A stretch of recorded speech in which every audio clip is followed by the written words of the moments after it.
చద్దన్నం లేదా ఫర్మెంటెడ్ రైస్కి కావాల్సిన పదార్థాలు: మిగిలిపోయిన అన్నం లేదా ఫ్రెష్గా వండుకున్న అన్నమైన, పెరుగు, వాటర్, పాలు, పచ్చిమిర్చి, ఉల్లిపాయ.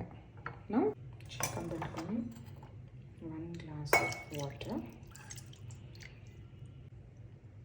నేను గ్లాస్ నీళ్ళకి 1/2 గ్లాస్ పాలు వేస్తున్నానండి. ఈ పాలు గోరువెచ్చగా అయ్యేలోపు మనం రైస్ మిక్స్ చేసి పెట్టుకుందాం. ఈ రైస్ని బాగా ఒకసారి మెత్తగా కలుపుకొని, మిక్స్ చేస్తున్నప్పుడే మీకు ఉప్పు కావాలంటే వేసుకోండి, నేనైతే వేయట్లేదు.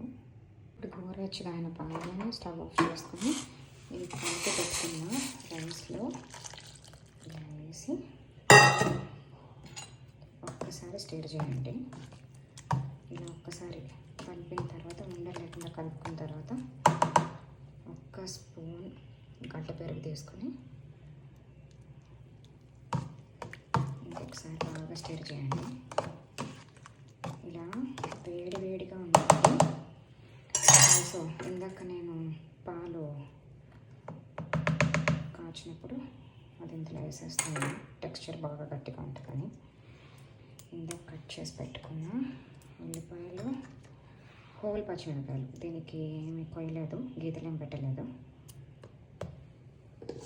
అండ్ నేనైతే ఇలా మిక్స్ చేసిన దాన్ని మైక్రోవేవ్లో పెట్టి నైట్ అంతా ఉంచుతానండి. మీకు మైక్రోవేవ్లో ఇష్టం లేకపోతే బయట ఎక్కడైనా ఒక మూల పెట్టుకోవచ్చు. ఆన్ చేసిన మైక్రోవేవ్ కాదు.